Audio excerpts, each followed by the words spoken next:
لتقوى الله عز وجل. عباد الله، المؤمنون يقتدي بعضهم ببعض ويتأسى بعضهم ببعض، وعلى رأسهم إمام المتقين محمد بن عبد الله عليه أفضل الصلاة والسلام، فهو إمام المتقين وقائد الغر المحجلين وقائد المجاهدين ورسول رب العالمين. وقد كان رأس المتقين وإمامهم وأكملهم إيمانا وتقوى وهدى وعلما وأملا. وما هذا يقول الله له: يا أيها النبي اتق الله.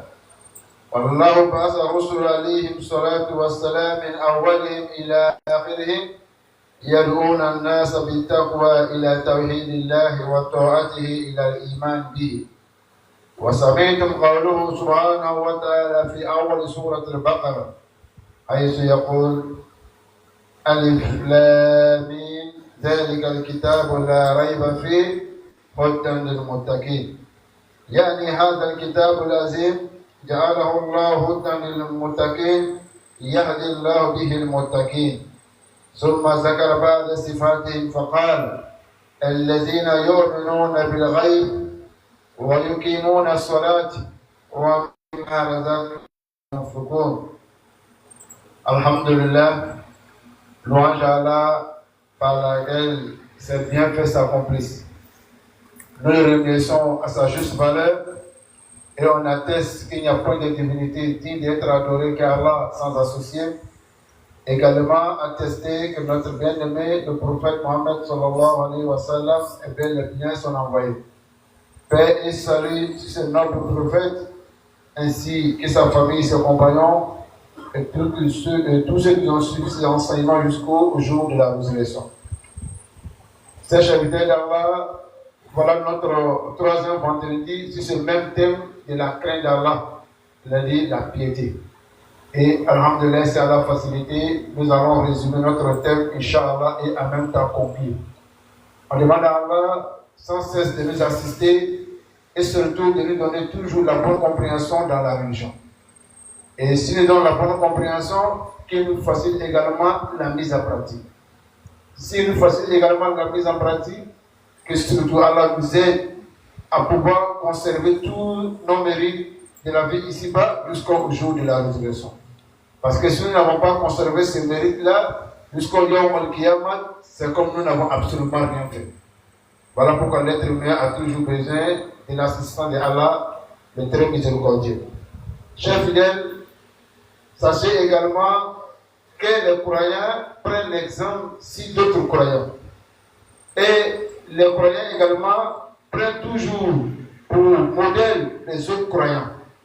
Et à notre tête également se trouve le chef des pieux, qui est le prophète Mohammed sallallahu alayhi wa sallam.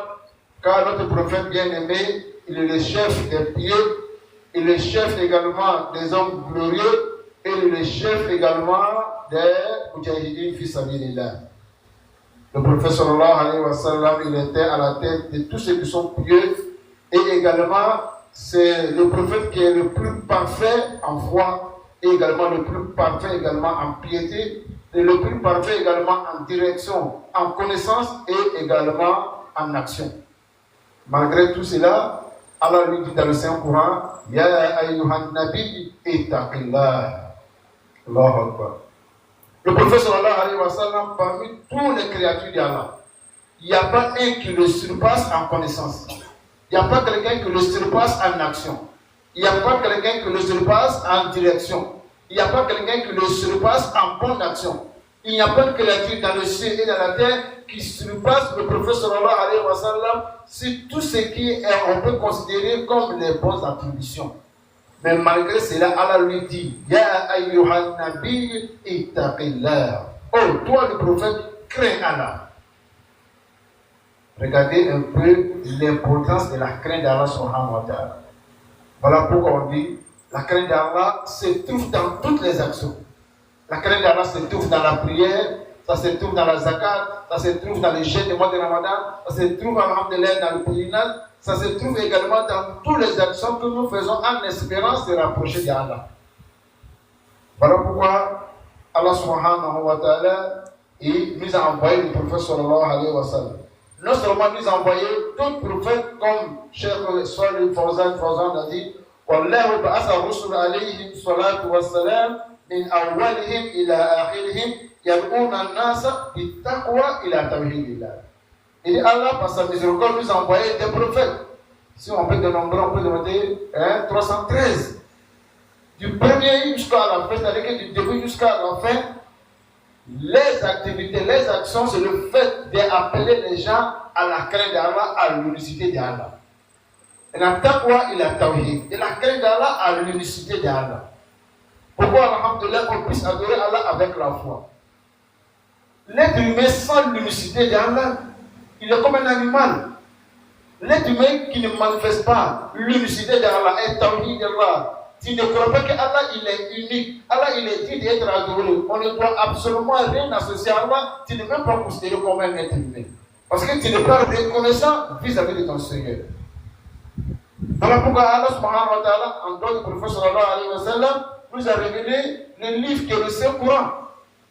Allah dit dans le Saint-Coran, Alif Lam Mim Dhalikal Kitab La Rayba Fi Hudan lil Muttaqin. Il dit ceci est le livre au sujet duquel il n'y a aucun doute, un guide pour ceux qui craignent Allah.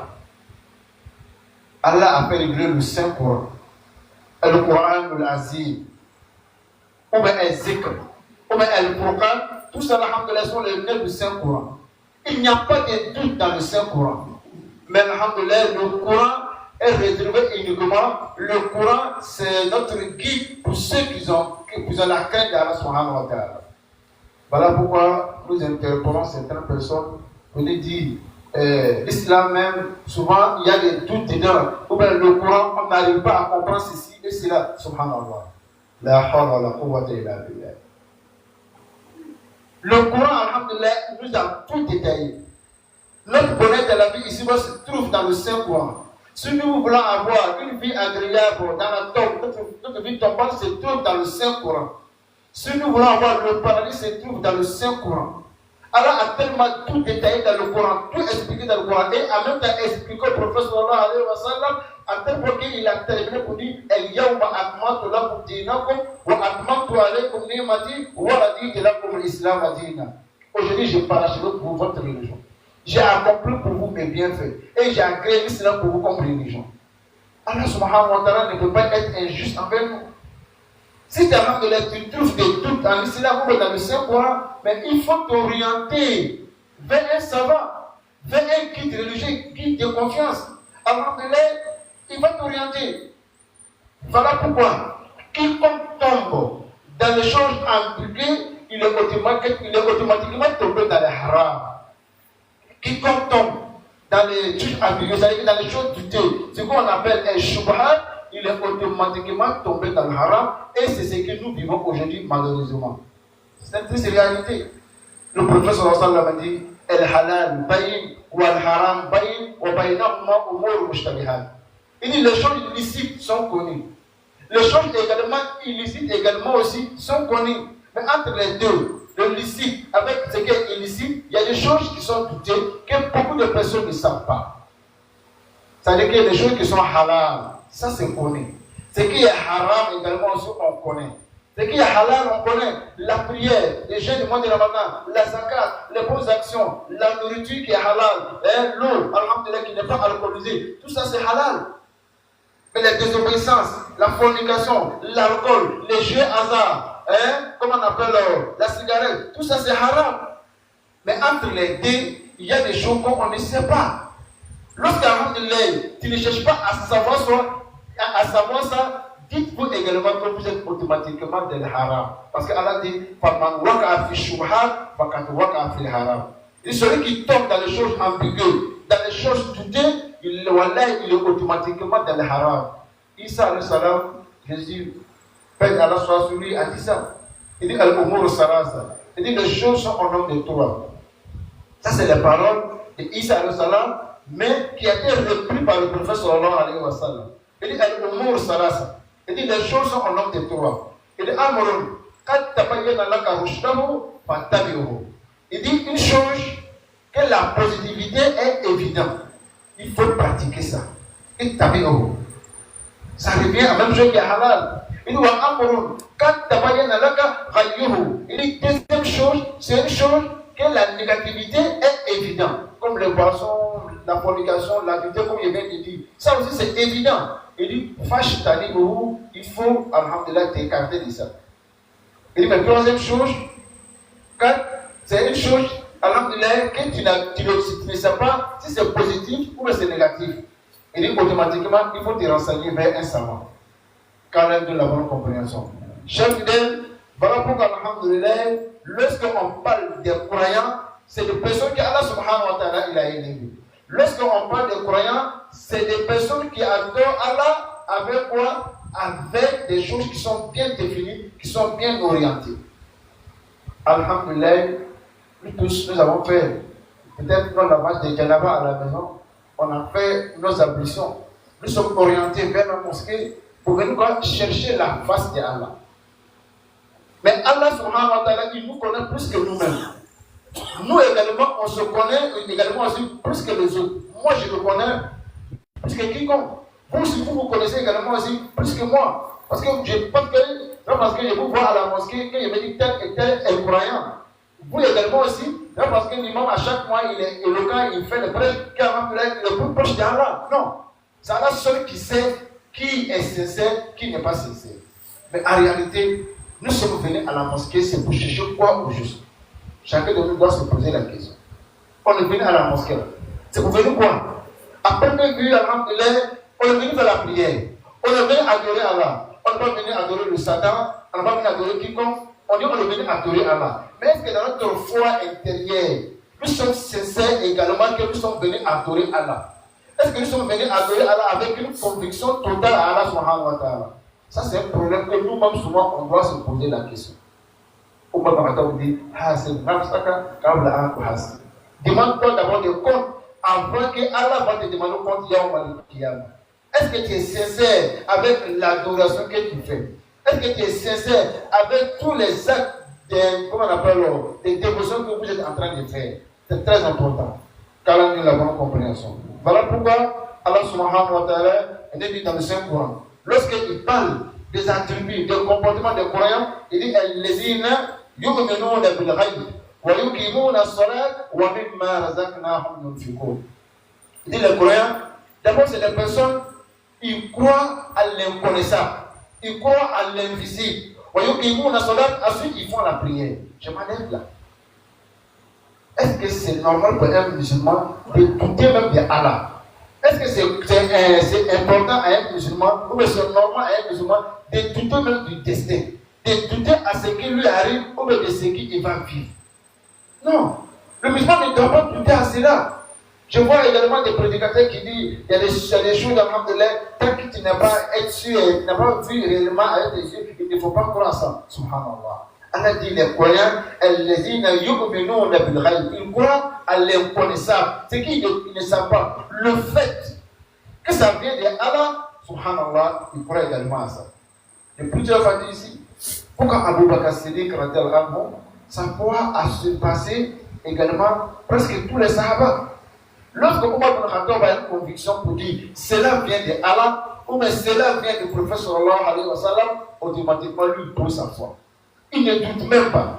Il ne cherche même pas à savoir. Le fait que ça vient de Allah, si ça est dans le Coran, c'est que c'est réel, ça vient de Allah. Si le prophète sallam l'a prononcé, c'est que réellement aussi, ça vient de Allah. Omar ibn Khattab et Abu Bakr Siddiq ne cherchent pas à comprendre. Donc, alhamdulillah, notre foi également doit ressembler à la foi de Abu Bakr Siddiq. Qu'Allah nous la bonne compréhension. Chers fidèles, Allah dit dans le Saint-Coran, والذين يؤمنون بما أنزل إليك وما أنزل من قبل وبالآخرة هم يوقنون. Lorsqu'il parle de croyants, non seulement il croit à ce qui a été révélé sur toi, le prophète sallallahu alayhi wa sallam, et à ce qui a été révélé sur les prophètes qui nous ont précédés. Aujourd'hui, nous sommes confrontés à des problèmes, je peux dire à deux problèmes. Lorsqu'on regarde le problème géopolitique du monde aujourd'hui, alhamdulillah, on est sûr et certain qu'il n'y a même pas de la vérité. Oui. Si on regarde le monde aujourd'hui, ce qui dirige le monde, la société, sur le plan international, on sait qu'aujourd'hui, le monde même n'est même pas sur la vérité. Par exemple, il y a des pays aujourd'hui, ça même, je suis capable même de dire les noms. Lorsqu'on regarde un pays comme ça, comme Israël, quel que soit ce qu'ils vont faire, ne seront jamais sanctionnés. Même si on prétend les sanctionner, ça ne va même pas aboutir. Et tous les jeux, ou bien toutes les activités sportives ou bien internationales que Israël participe, ils ne vont pas les suspendre. Mais la Russie également, à cause de la guerre avec l'Ukraine, se suspendue sur plusieurs aspects politiques, sur plusieurs activités sportives internationales. On n'en parle même pas de la Palestine. Mais le comble, ce n'est pas eux. Lorsque nous on parle, ce n'est pas même pas eux, parce que ce n'est pas notre problème, nous on parle du monde musulman. Pendant que nos frères en Palestine sont en train de mourir de la famine, tout le monde sonne la sonnette à l'arme. Ils sont là essayés même d'exterminer même, comme on appelle nos frères de la Palestine à Gaza. C'est pendant ce temps, nos frères du Golfe, l'Arabie Saoudite, l'Émirat arabe, le Qatar sont en train de donner des centaines de milliards, si des combats de centaines de milliards, avec ceux-mêmes qui sont là à exterminer leurs frères musulmans. La hawla wa la quwwata illa billah. Mais alhamdoulilah, ça c'est sur le plan international. Maintenant, si nous regardons sur le plan national, nous-mêmes, alhamdoulilah, dans notre monde aujourd'hui, regardez également le tournement des musulmans. L'autre croyance. Ça c'est clair. On n'a pas deux Allah. On n'a pas deux prophètes. On n'a pas deux livres. Mais est-ce qu'aujourd'hui, le monde musulman, aujourd'hui, on a besoin de se diviser sur ces aspects-là? Non.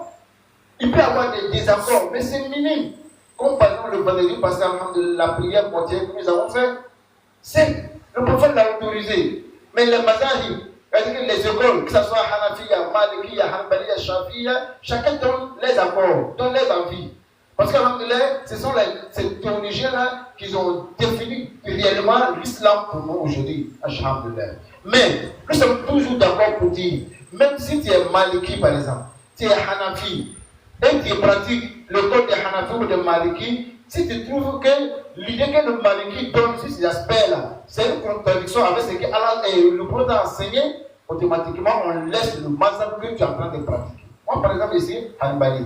Si j'ai confronté à un problème où je vois que c'est Maliki qui est vraiment sur la raison, si sur le prophète sallallahu alayhi wa sallam, automatiquement je laisse mon mazhab. Et c'est comme ça. Parce que tous ces grands savants sont dit, si on trouve des contradictions avec les dits, avec celles du prophète sallallahu alayhi wa sallam, automatiquement on laisse les mazhab, on laisse les propos, on pratique alhamdulillah ce qui le prophète sallallahu alayhi wa sallam a enseigné.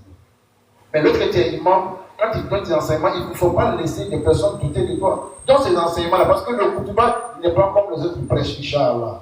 Mais malheureusement, pour nous, ce n'est pas ça. Tu vois un imam ou un guide religieux ou un chef, vous dites, lui, ce que lui il a dit, personne ne peut changer ça. Même si tu veux, il faut aller apprendre au ciel. Ou bien là, tu dis, quand tu as enseigné, voilà, pour lui, là, c'est incontestable. Subhanallah. Qui es-tu? Qu'est-ce que tu as appris comme connaissance? Voilà pourquoi il faut craindre Allah subhanahu wa ta'ala. Si on n'a pas la crainte d'Allah, on va adorer Allah, mais sans résultat. Qu'Allah nous la bonne compréhension, qu'Allah il fasse des musulmans prier sincères. Aqul ma sami'tu wa astaghfirullah li wa lakum min kulli dhanbin wa astaghfiruhu fa innahu huwal ghafurur rahim.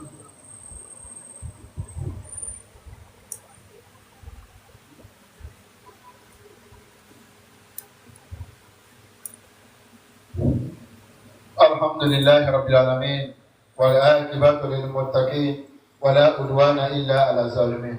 Alhamdulillah, chers fidèles, lorsqu'on parle de la crainte d'Allah et taqwa, alhamdulillah, ça se résume en trois volets.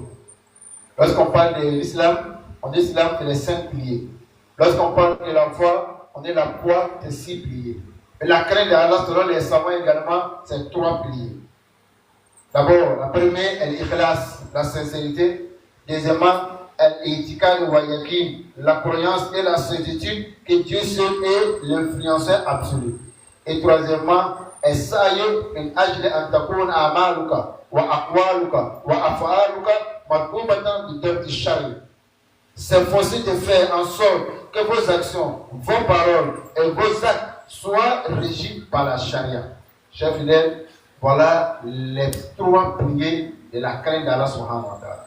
Les savants nous disent, si tu vois quelqu'un qui a ces 3 comportements-là, dites-vous qu'il a la crainte d'Allah. Si vous-même, vous avez ces 3 piliers-là, dites-vous que vous avez la crainte d'Allah.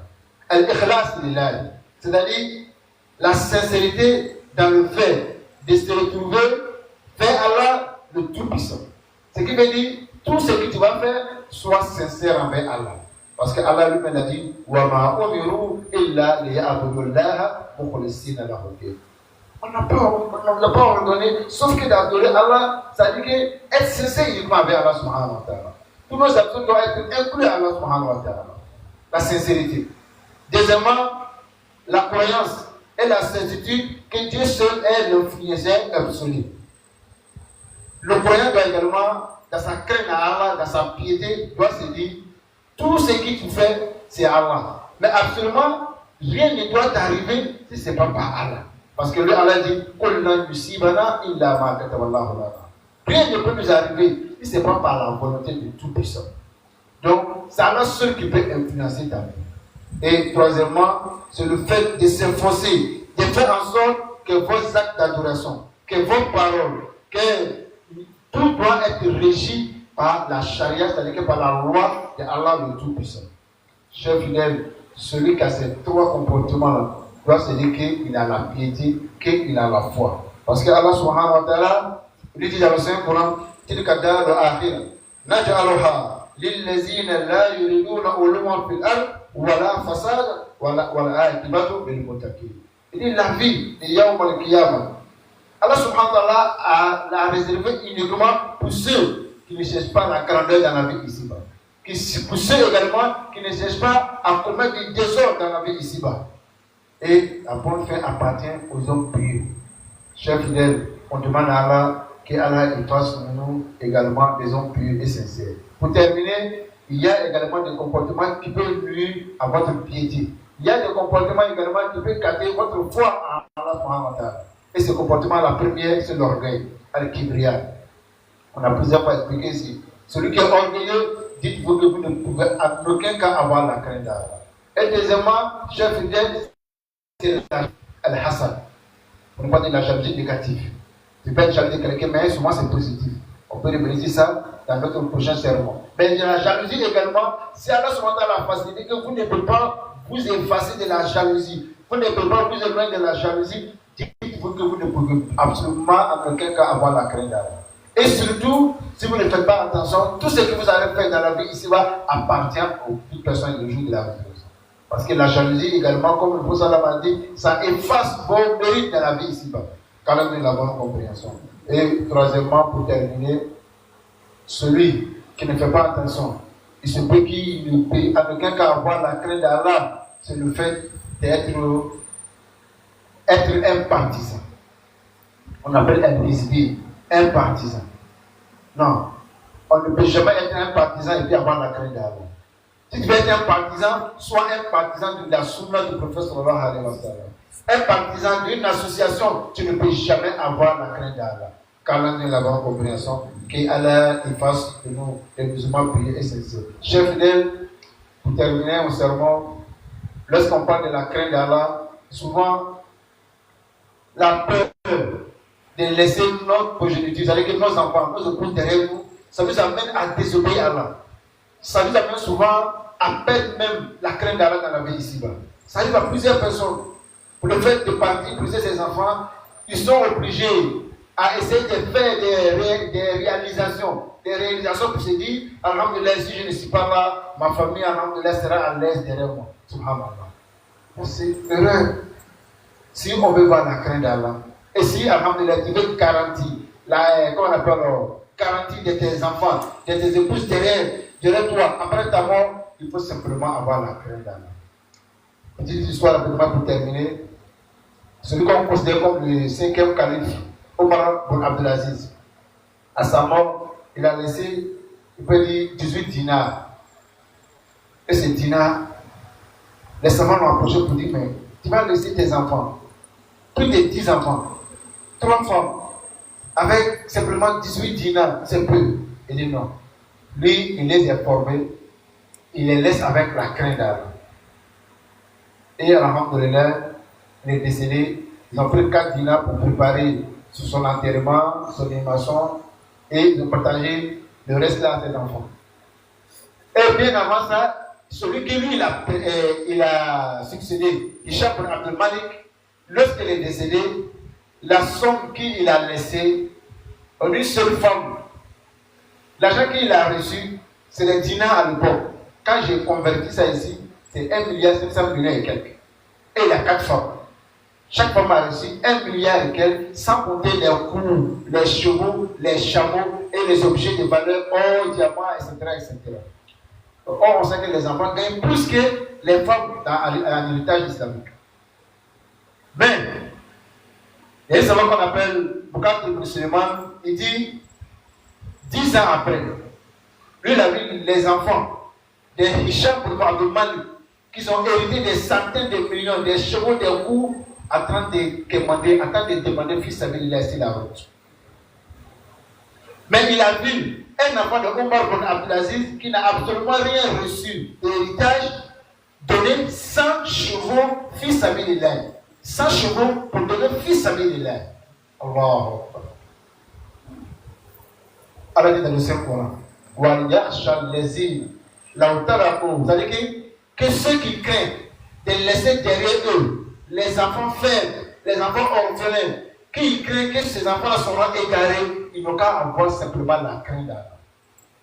Voilà, si tu as la crainte d'Allah, Allah même s'en charge de prendre tes enfants à les charge après ta mort. Voilà pourquoi dans le Saint-Coran, c'est très clair.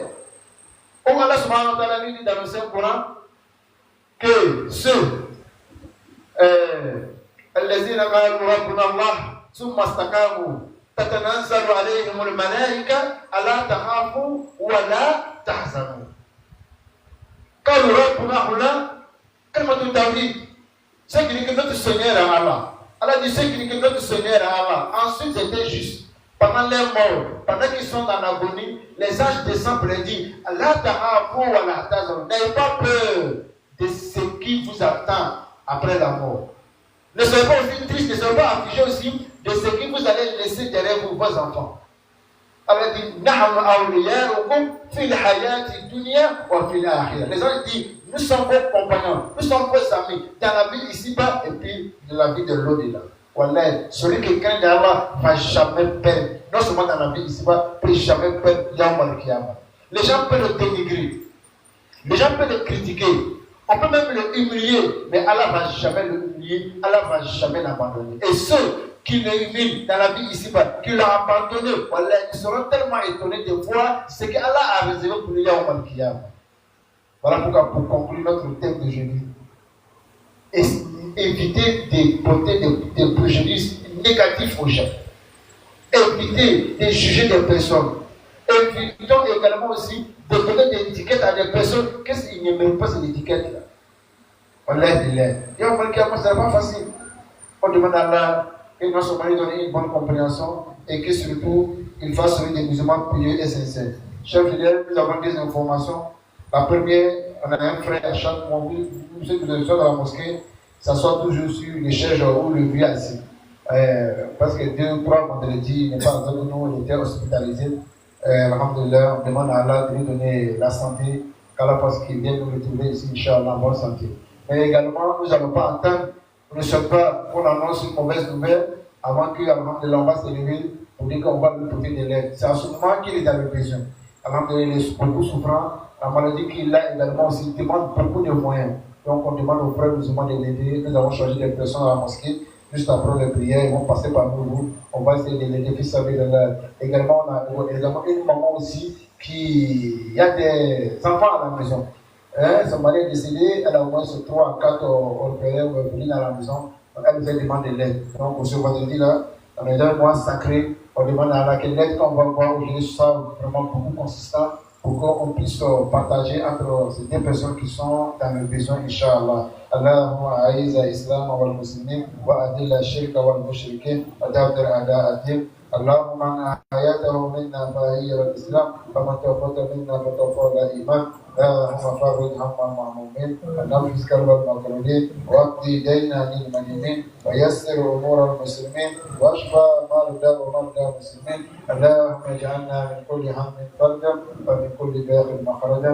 سبحان ربك رب العزة عما يصفون، والسلام على المرسلين، والحمد لله رب العالمين. قوموا إلى الصلاة.